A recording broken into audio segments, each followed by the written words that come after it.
Okay, this is gonna be a little bit strange because I initially wanted to do this while actually driving a car, but I kind of realized it's a little bit hard to drive this car and hold a phone with one hand and steer and make a flip grid all at one time. So instead, I'll be showing you how to drive a manual transmission car without actually driving one, which should be a little bit interesting.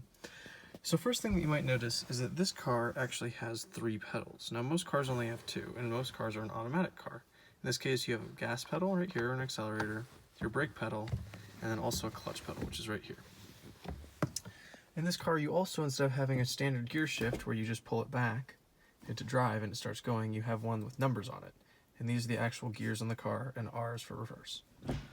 So in this car, instead of driving like you would normally, where you just pull this back, put it in drive, and then you press on your gas and your brake to go and stop, you actually have to use that third pedal, which is called the clutch pedal, to make the car drive.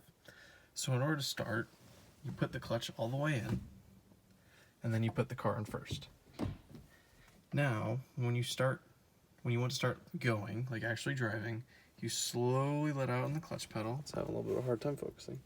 You slowly let out the clutch pedal and slowly push in on the accelerator until your foot's all the way off the clutch.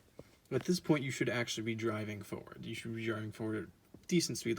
Now you should be going like 10 miles an hour or so. And then you'll notice up here that your tachometer, if you were actually driving, would be moving up. And as it goes up, you'll notice that the sound of the engine increases. And if you don't actually shift the car, it will just go all the way up to here in the red, and it will just stop there. It won't go any faster. That's where the car will stop. So to keep it from doing that, usually around 3,000 RPM, which is right here with the 3, you'll push back in on the clutch, which is right here, and you'll shift from first back to second. You'll repeat the same process that you did when you were pulling out. Slowly let off the clutch, push it on the gas, and then you'll look at your tachometer again and do the same thing. So when it gets to 3,000 RPM, in on the clutch, shift a third, off on the clutch, in on the gas. And you rinse and repeat this until you're either going the speed you want to be, and you can be going that usually in 3rd, 4th, or 5th gear, or until you have to stop.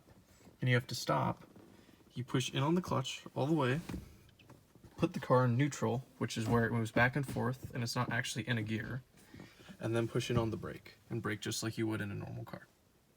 That's it. Thank you for watching my little weird video.